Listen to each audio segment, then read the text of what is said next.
Well, here we are in Ontario. Welcome to the Alberta Self-Determination Series. And we got Randy Hillier here, who is a former MPP of Ontario. MLA in Alberta, MPP. In Alberta, the equivalent in Alberta would be the MLA. And we're here on this beautiful deck in an undisclosed location because we're going to have a great conversation about Canada, the history of Canada, separation in Quebec, and what we're looking at here in Alberta. So, Randy, thank you very much for joining me today. It's a pleasure to be with you, Jason, and it's great to talk about self-determination and Alberta and Canada. Fantastic. Let's give a little history about who you are and what got you into politics. Well, I was elected representative here in Lanark County for 15 years into the Ontario legislature. And I was the first elected representative in Canada to oppose the COVID mandates and the state of emergency lockdowns. And I ended off my career as an independent member of the legislature, but originally elected as a progressive conservative. And I've been a strong and outspoken voice for smaller government. Years before I got into politics, I had started a group called the Lanark Landowners, and it grew to an organization of about 15,000 people here in Ontario. And our slogan was, "This land is our land, back off government." So I have a long history of involvement in public policy and government. This land is our land and back off government. Maybe we can borrow that in Alberta. You're welcome to it. Back then it was about property rights, which I know is still an important subject for many people, and this is very much so in Alberta as well. This land, this country is ours. It's not governments. Governments are intended to represent our interests. Sometimes they have that a little bit backwards. So that means self-determination is something that's close to your heart because you actually called that for this particular area of Ontario? Oh, for sure. And listen, Canada has a history of recognizing, supporting, and promoting self-determination. The last province to join our confederation was Newfoundland and Labrador. And they had referendums. They were, at various times, they were both an independent country and a colony of the UK. But they had a referendum to choose what their form of government was going to be. And their choices in front of them was to become an independent country or to regain their independence from the UK. As an independent country, join the United States or join Canada. And of course, we know what the outcome of that was. It was a very close vote, but they joined Confederation. So that is, but Canada has also gone to war. We've spilled blood. If you, just not that long ago in the former Yugoslavia, Canada sent troops and engaged in military action as the former Yugoslavia broke up into Serbia, Croatia, Bosnia, Montenegro. Self-determination is, it's a fundamental human right. It was first, maybe not first, but one of the first times it was recognized as such was with the Atlantic Charter with FDR and Stalin. During World War II, that recognized a fundamental principle. After the war, people should decide how they are going to be governed, not governments deciding who they will govern. Correct. And you even mentioned the monarchy. Yeah. So Canada is a constitutional monarchy. We are under King Charles II. He came and opened Parliament here not too long ago. What are your thoughts about, in a modern society, whether or not a monarchy makes sense anymore? Well, I think it's a complete and absolute antithesis of what, a democracy is supposed to be. And really what strikes at the core of that, Jason, is none of our elected representatives in Canada swear an oath of allegiance or to the Constitution or the people of this country. They swear an oath of secrecy to the monarch. Like, you can't have a representative democratic country that swears an oath to secrecy to a monarch. And we saw that how that plays out, especially during COVID, where all our elected representatives, or most of them, rejected their obligations to the people, and to the Constitution and our fundamental freedoms that apparently aren't so fundamental anymore. It's just the antithesis of what a democracy is meant to be.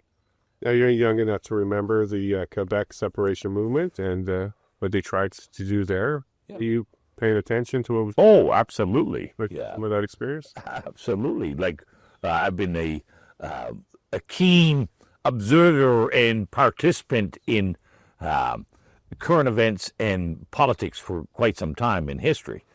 And, as we all know, the Quebec question of sovereignty had been long brewing. I remember as a kid in Ottawa, the FLQ crisis and the military on the streets in Ottawa during the kidnappings of Pierre Laporte and British diplomat James Cross, and the subsequent murder of Pierre Laporte.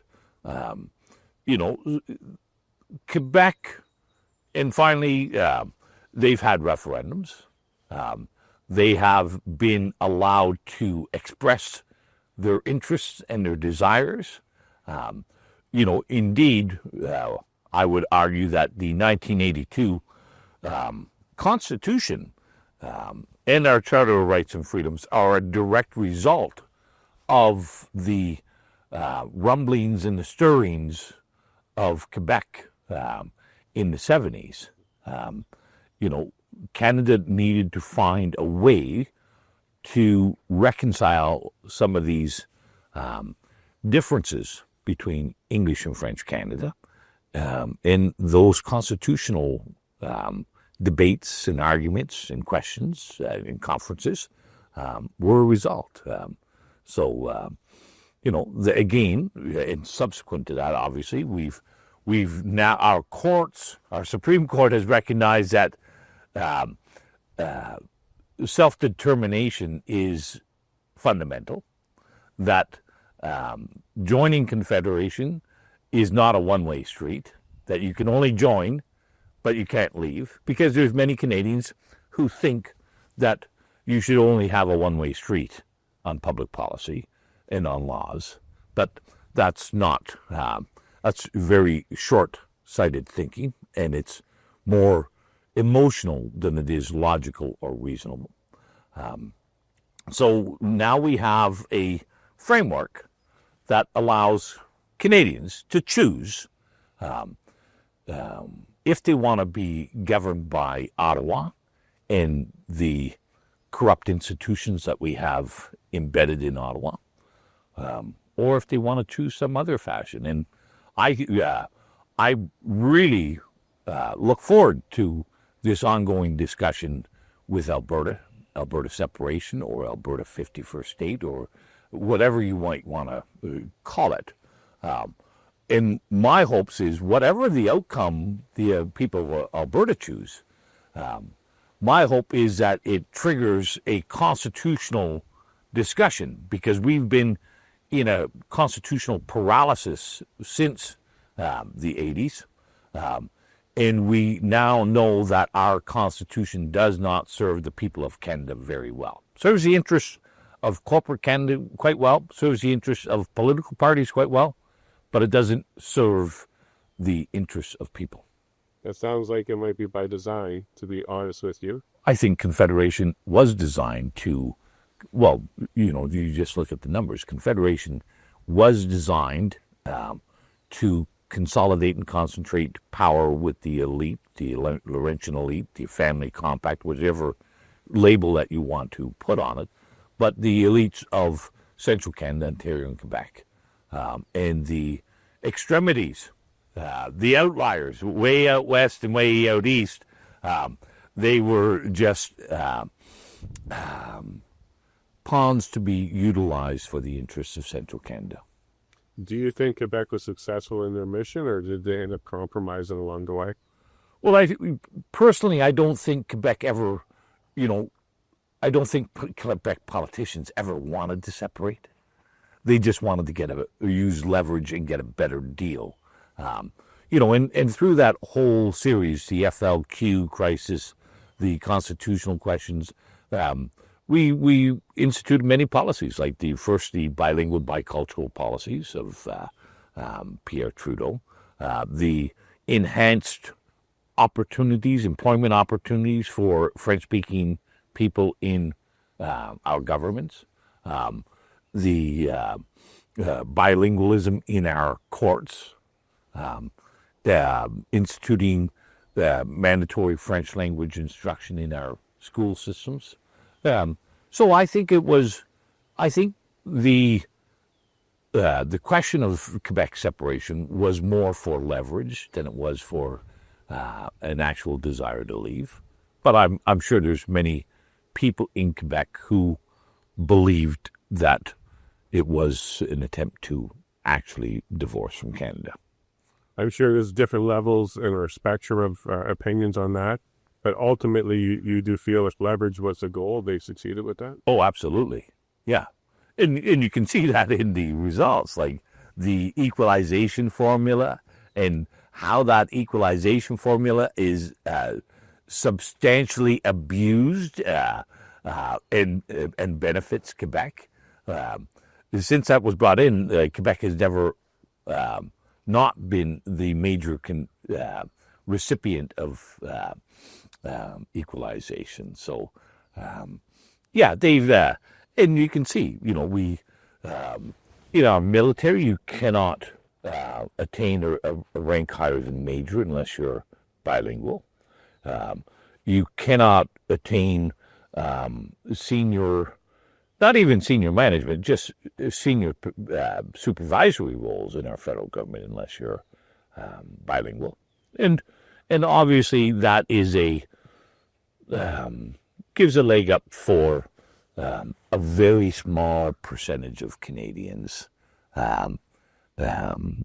Most Canadians, although it's increasing, are not bilingual. Yeah, last time I looked at the stat, it was 12% are bilingual. If at least 8% or so not capable of getting a senior or management or rank higher than you said major. Mm-hmm. So that certainly creates a class that is more prone to be our leaders and want to step forward. Absolutely. That's the only pool. We have discounted 88% of the population from being in a leadership role in our country. And I can tell you the number's lower in Alberta. Yeah. Because bilingualism is not something that's pushed in Alberta and it's not sought after. Yeah. So this is, Confederation as it was sold and as people envision is, each province having sovereign jurisdiction and being able to make its own way. And that's a good design or a good objective. But we can see how the federal government has abused that by entering into provincial jurisdictions like education, health, natural resources, private property, and generally using the great taxation powers of the federal government to subvert provincial jurisdictions. And most of our provincial premiers are very willing to abdicate their jurisdiction, their responsibility, in exchange for money from Ottawa. It's long past since the days when provincial premiers would stand up and defend their jurisdiction against Ottawa. As a little bit of a history, just to give people an indication of back in the 1870s through to all the way through the 80s. It spanned about 25 years. There was a great battle between the Ontario Premier of the day, Oliver Mowat, and the Prime Minister of the day, John A. Macdonald, over private property rights. And this had to do with rivers and streams. Eventually the case was settled this constitutional case was settled in the UK, because at that time we didn't have a Supreme Court. And Oliver Mowat won that battle with Sir John A., and that happened here in Lanark County. And now, as a result of that, up until that time, people could own rivers and streams, not just the bed of the stream. They could own the river. Oliver Mowat's position was that the rivers were public and that anybody could float the logs down the river, and that was the impetus for that. But now we see, with the Canada Health Act, the government will say, here's $10 billion, and we're going to tell you, if you take this $10 billion, you cannot have private health care in your provinces. And the provinces said, protecting people's best interest, protecting better health care, or $10 billion. We'll take the $10 billion. That seems to be the way a lot of control is done from Ottawa down to the provinces, is through financial means. Yep. Where the provinces will pay into Ottawa, for example, the Canadian Pension Plan, and then Ottawa controls it back to the people. And healthcare, I think, is a great one that you brought up under the Healthcare Act, or the Health Act of Canada Health Act. Yeah, Canada Health Act. That's a great mechanism, even though under our Constitution, healthcare is the jurisdiction of the province. The sole jurisdiction. There are complementary jurisdictions. There are or shared jurisdictions, and there's exclusive jurisdictions. And the government, the federal government, will always use the coercion and the inducements of financial benefits or penalties, financial carrots and sticks, if the provinces don't go along.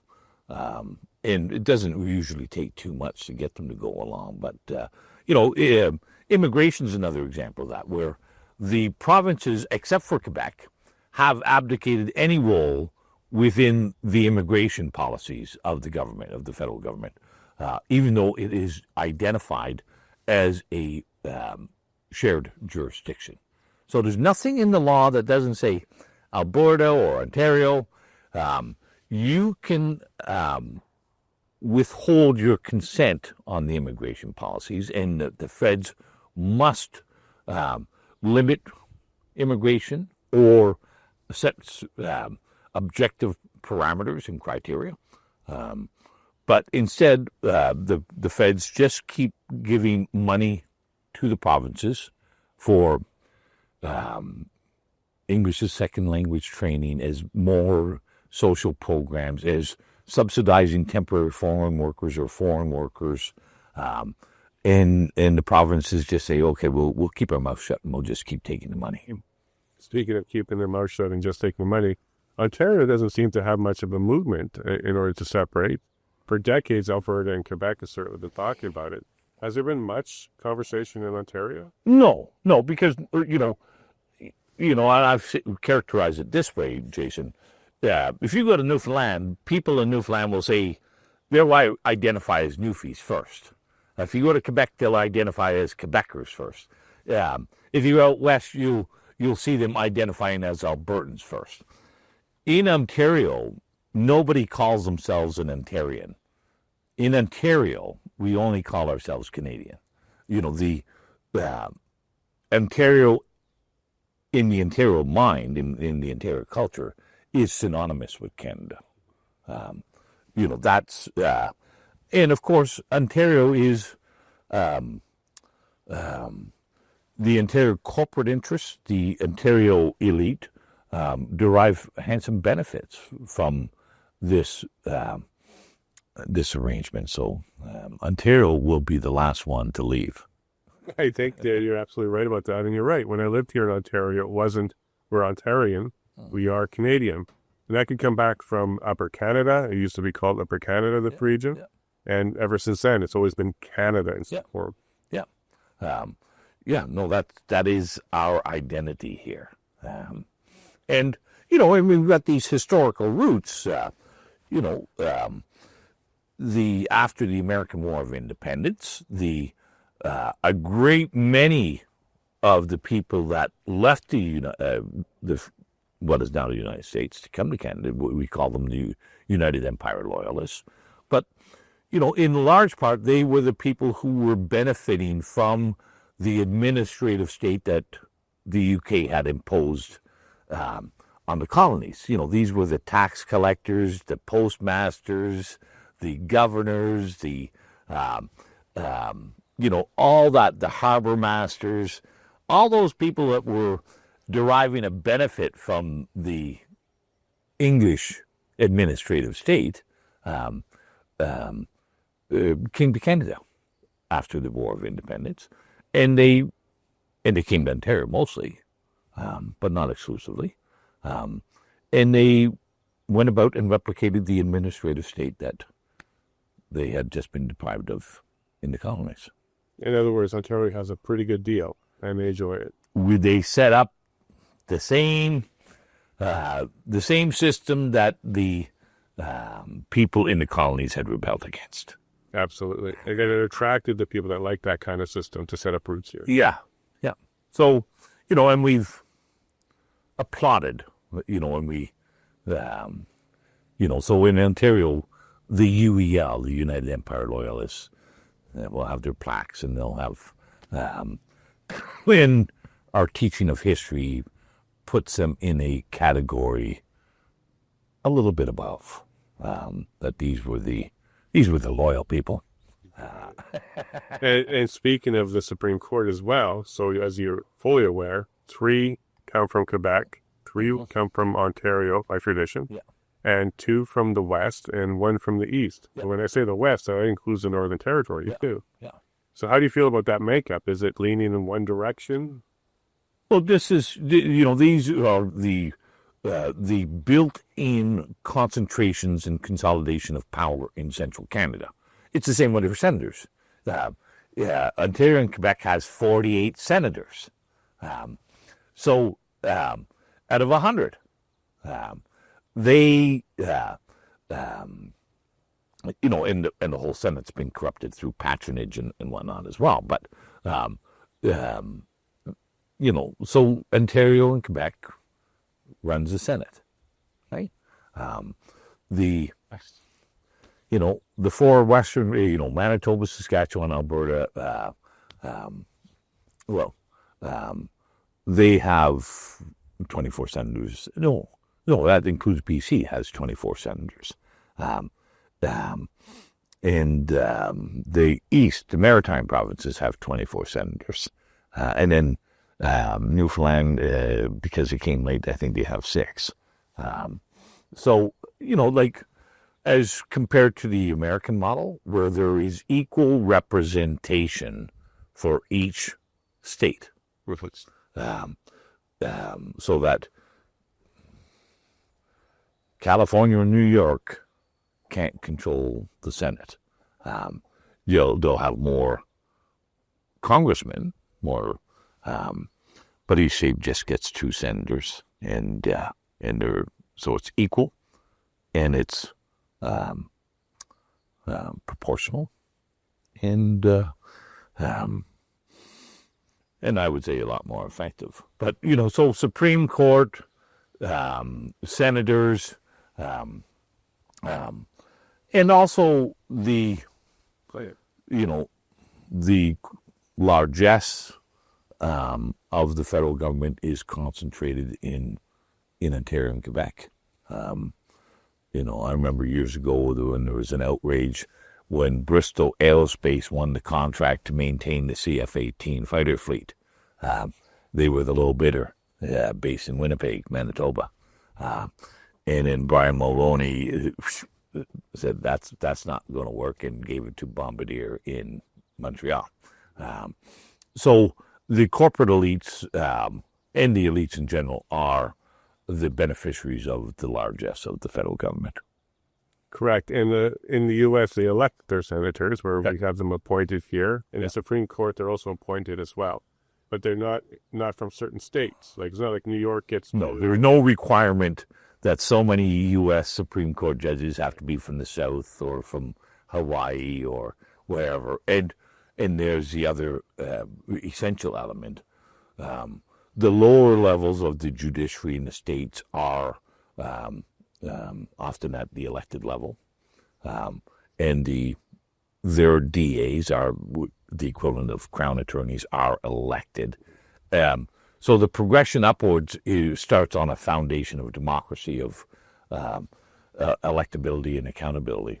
And then the Supreme Court judges are not only selected from that pool, but then they're vetted by the Congress, by the senators and the Congress, where here it is just the executive appoints from their selected pool. And that definitely will maintain a consolidation of power around the Ottawa area. Oh, of course. Yeah, like everybody in the legal trade who wants to aspire and climb that ladder knows that it's the federal government, largely a liberal federal government, that if they want to climb that ladder, they better be in on the good side of who's in government. Now, in this last election cycle, we saw this mantra about Canada first, Team Canada, elbows up. But Alberta didn't really follow that. Danielle Smith kind of stayed away from that in some parts. And because the people in Alberta don't identify that way. Yeah. Do you see it that way out here in Ontario? Yeah, well, and we saw it with Doug Ford, the Premier of Ontario. He was the first one to jump onto the Team Canada elbows up crowd. And even Poilievre jumped on the Team Canada. Trump is the bad guy. Trump is evil. And he wants to dismantle this, or his actions and his words would dismantle this consolidated power structure in Ontario and Quebec. So Ford jumped on the Team Canada approach, as well as Poilievre and Carney, and because they wanted to protect their power base, the power structure first and foremost. It wasn't anything about the best interests of Canada. These same people, especially the Liberals, but not exclusively, these are the same people that for 2 years kept our flags at half-staff because we should be ashamed of our Canadian history, of this outrageous treatment of Indigenous and the unmarked graves and all these things that we should be ashamed of. We had the statue of Sir John A. Macdonald boxed up for 5 years at Queen's Park, and people ripping down statues of Queen Victoria and Egerton Ryerson and whatever, and renaming our institutions because we were shameful of our Canadian culture, our Canadian history, and our past. And now all of a sudden, Team Canada, elbows up. And, but the Canadian people bought it. The Canadian people bought this phony baloney nonsense that Trump is a danger. The danger is right here at home. Completely true. And it's a little ironic that Carney identifies as somebody that comes from Edmonton and Pierre Poilievre from Calgary. Yeah. So two Alberta boys out east, but neither one of them ran in Alberta for their seat until recently with Pierre. Yeah. But during the election, they were both located in Ontario. Yeah. Do you think there's a reason for that? Well, I think with Carney, obviously he made a deal. Like, whenever we see this all the time, when you want to find a safe seat for the leader, you don't want to have the leader in a position where he has to actually contest and for the seat. So you find a nice, safe So with Mark Carney, they got him a nice, safe Ottawa seat, which is full of public servants who tend to vote Liberal.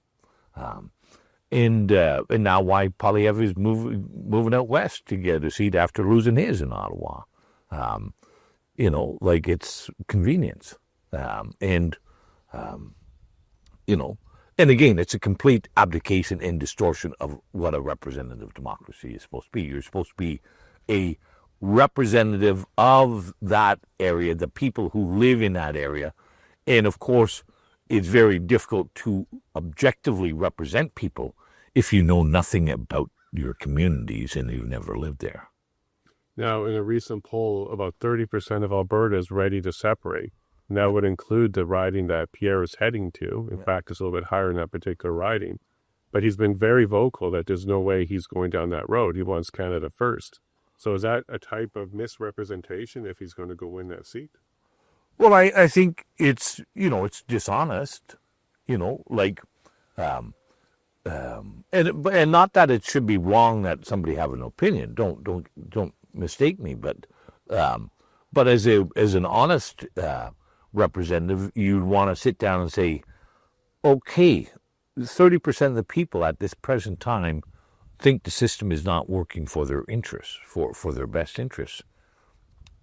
Maybe I shouldn't come to the table with a preconceived idea of what the solution is. Maybe I should listen to the people first and address their grievances, or at least try to, or at least understand them. But Poilievre is not interested in doing that. Very few elected representatives are. Again, our parliament, our system is created with this illusion that you will have 343 unique, distinct voices in the parliament to engage in discussion, conversation, debate, to find remedies to the public interest questions. Instead, we have three. Well, four. We have, the Liberal voice, and it's unified. You're going to be removed from caucus if you don't. The Conservative voice, which is unified, and you'll be removed from caucus if you don't. The NDP voice, that is unified, and you'll be removed from caucus if you don't. And then the Bloc Québécois, which is probably, I don't know as much about the Bloc Québécois, so I'm not going to, but I suspect they work pretty much the same as everybody else. So you don't have 343 voices. You don't have different perspectives. You don't understand the grievances. You don't understand the merit of the grievances. You just have those four perspectives. And they are going to cater to their power base, which, again, is Central Canada. 100%. And in this last election, we saw even a larger consolidation of power with two of the major parties. So the big winner in the last election, from my view, was the two-party system, the Westminster system. So the uniparty always wins. That consolidation got even tighter in this last election. Well, there was no daylight between them. They were both the Team Canada. They bought that slogan and promoted it.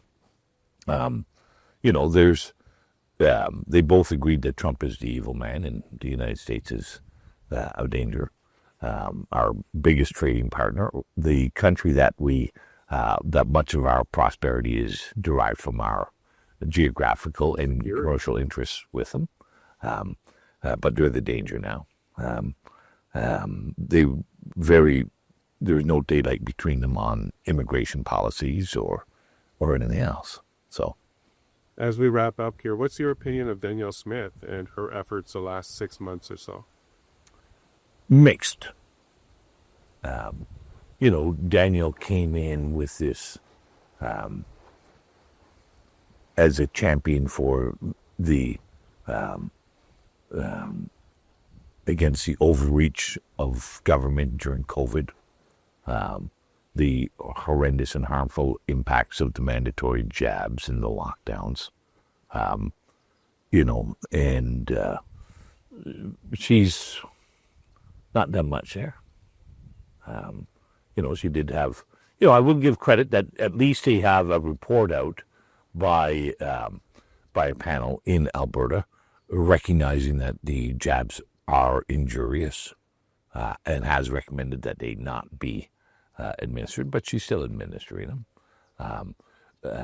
The Alberta report on COVID is quite good in my view, but she's not acted on it. There was also that Alberta rights legislation. I forget the name of it. Sovereignty. Yeah. Within Canada, Yeah. the Greatest Sovereignty Within Canada Act. Which was just a reiteration of provincial jurisdictions that are included in the constitutional documents going back to 1867. So it was a nice new puppy in the window to put in and distract people, but it had no new or mechanisms, and so it was really just a nice balloon to look at for the people in Alberta.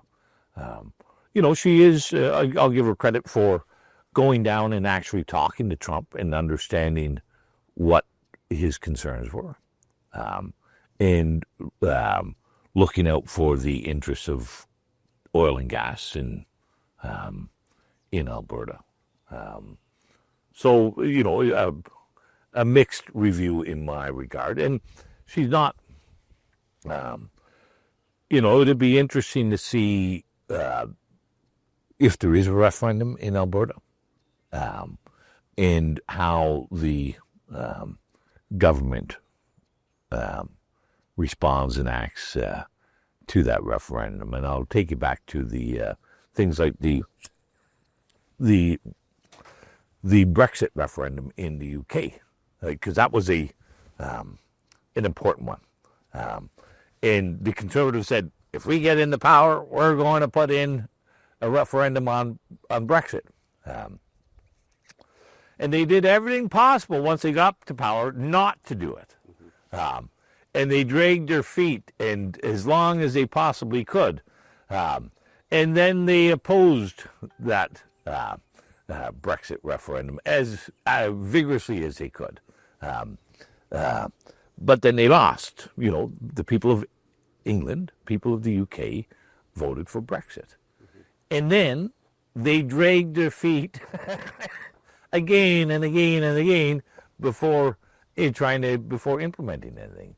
So, I think the Brexit referendum is something that the people of Alberta should look at and understand how the government is likely to operate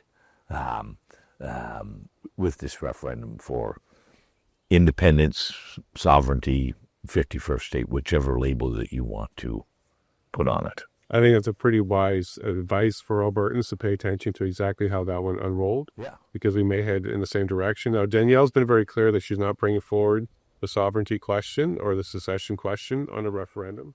She now has a panel called the Alberta Next panel. Yeah, I haven't looked deeply into that yet, so. But that panel is going to look for other questions other than that particular one.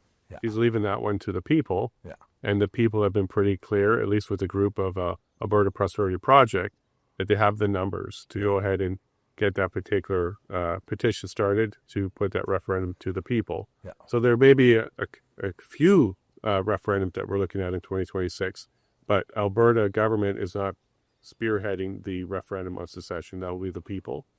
Well, it'll be their appendage, not the government itself. Because I'm, without knowing who's on this panel, you can be certain they will be handpicked, and they will know what the government's preferred outcome is. For sure. That panel consists of several MLAs and some business leaders, Right. but names that you may not be familiar with. Yeah. But I think more to the point is it's not the government. They don't have Art Hanger on it, I bet. He is not on there. And I bet you they don't have Rob Anders on it. Or But they could be on this series, so we'll be talking to both of those gentlemen as part of the series, along with Danielle Smith at one point, along with some of the panel members as well. Yeah. So we'll be able to get a little bit more insight on what their goals there. Yeah. But you can see already the government itself is not bringing us forward. Mm-hmm. It's going to have to be the people, and I think it's going to have to be the people if we get to a yes to push the government faster than they solve Brexit. If you go ahead and take some steps forward. Yeah. Do you have any last messages for Albertans? Well, get engaged, be involved.